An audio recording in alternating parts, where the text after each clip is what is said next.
যোগ্যতা থাকতে হবে, জনগণের কাছে গ্রহণযোগ্যতা থাকবে, তার বিগত দিনে তার কার্যক্রমের মধ্যে কোনো স্বচ্ছতা থাকতে হবে এবং বিগত আন্দোলন সংগ্রামে তার ভূমিকা থাকতে হবে। অনেকগুলো আছে, এরকম অনেক কিছু আছে। তার মধ্যে জনপ্রিয়তা থাকতে হবে, যে আমি তো বলেছি যে সার্ভে হয়েছে, জনপ্রিয়তা থাকতে হবে। সুতরাং এর মধ্যে যারা পড়েছে সেভাবে যা হয়েছে স্থগিত হয়েছে, মানে হঠাৎ সেখানে মনে হয়েছে যে এটা আবার পুনর্বিবেচনা করা দরকার। It's like any other decision. এটা নির্বাচন ছাড়াও তো আপনি যদি মনে করেন এটা পুনর্বিবেচনা করা দরকার, স্বাভাবিক স্থগিত করবেই। এরকম এটার মধ্যে তো কোনো নতুনত্ব কিছু নাই। তফসিলের আগে পুনর্বিবেচনা আর কোনো সম্ভাবনা হতে পারে। আমরা তো বলছি এটা কি বলে সম্ভাব্য। আমরা কিন্তু এটা বলা হচ্ছে সম্ভাব্য প্রার্থী, এই জন্যই বলা হচ্ছে সম্ভাব্য প্রার্থী। যদি কোনো রকমের আবার এটা পুনর্বিবেচনার প্রয়োজন হয় সেটা যাতে করতে পারে, তো সেটা তো খুব স্বাভাবিক একটা ব্যাপার, তাই না? জোটের জন্য আপনারা একটা পদ্ধতি চিন্তা করছেন? এখানে কোনো নাম্বার নাই, এখানে election is all about winning and losing, তাই না? হার জিতের ব্যাপার এটা। সুতরাং আপনাকে সেইভাবেই মাথায় রাখতে হবে। আপনাকে ইলেকশন জিততে হবে, নির্বাচনে কোনো হারার কোনো সুযোগ নেই। জিতার জন্য আমাদের যারা বেস্ট ক্যান্ডিডেট, সেটা দলের মধ্যেই হোক, আমাদের কি বলে আমাদের মিত্রদের মধ্যে হোক, সেটা তো একই বিষয় প্রযোজ্য, তাই না? আমাকে তো ইলেকশনে জিততে হবে। যেই দলটিকে গত 15-16 বছর ধরে বিভিন্নভাবে ভাঙার চেষ্টা হয়েছিল, সেই দলটা তারেক রহমান সাহেবের নেতৃত্বে ঐক্যবদ্ধ সলিড রয়েছে। এরা সব আমি বলি জোরে করে খাঁটি শোনা হয়ে গেছে। সাময়িকভাবে কম্পিটিশন থাকবে, এটাই খুব রাজনীতিতে প্রতিযোগিতা থাকবে। প্রতিযোগিতা কোনো কোনো সময় একটা তিক্ততাও সৃষ্টি হয়, বাট দিনের শেষে এই দলটি ঐক্যবদ্ধ একটি দল।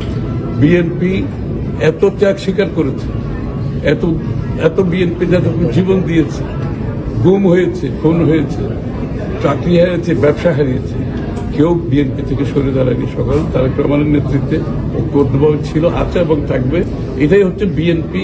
আজকে যেটা আমি বলছি, জোরে পরে একটা খাঁটি সোনায় পরিণত হয়েছে। ঘটনাটা আসলে কি আপনারা কি জানেন? এটা তো আমি যতটুকু জানি,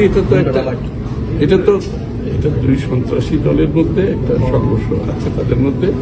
তবে আমি এটাকে সেভাবে খুব সহজভাবে নিচ্ছি না। যারা নির্বাচনকে বাধাগ্রস্ত চায়, নির্বাচনকে বিলম্বিত করতে চায়, এখানে তাদের কোনো অন্যভাবে এটাকে তাদের দুটি দলের মধ্যে যে বিভেদ, সেটাকে কেউ ব্যবহার করতে চাচ্ছে কিনা, এই কথাগুলো উঠে আসছে জনগণের মনে। যারা নির্বাচনকে বাধাগ্রস্ত করতে চায় কিংবা বিলম্বিত করতে চায়, তারা এটাকে নিয়ে এখানে কোনো কিছু আছে কিনা, এটা নিয়ে জনমনে কিন্তু একটা প্রশ্ন আছে, এটা সবাই বলছে। তবে এটা আমার মনে হয় সরকারি দায়িত্ব আইন শৃঙ্খলা রক্ষা করা, এবং তাদেরকে আরো কঠিন হতে হবে, তাদেরকে আরো সতর্ক হতে হবে। যারা নির্বাচনকে বাধাগ্রস্ত করতে না পারে, বিলম্বিত করার যারা চেষ্টা করছে, সেই অপচেষ্টা যাতে করতে না পারে, সেটা সরকারকে সতর্ক থাকতে হবে। এবং রাজনৈতিক কর্মসূচি দিতেই পারে, সেগুলো আমাদের কোনো সমস্যা নেই। আমরা তো একটা গণতান্ত্রিক দল, গণতন্ত্রের বিশ্বাসী দল। রাজনৈতিক কর্মসূচি যে কোনো দল দিতে পারে, সেগুলো তাদের নিজস্ব ব্যাপার।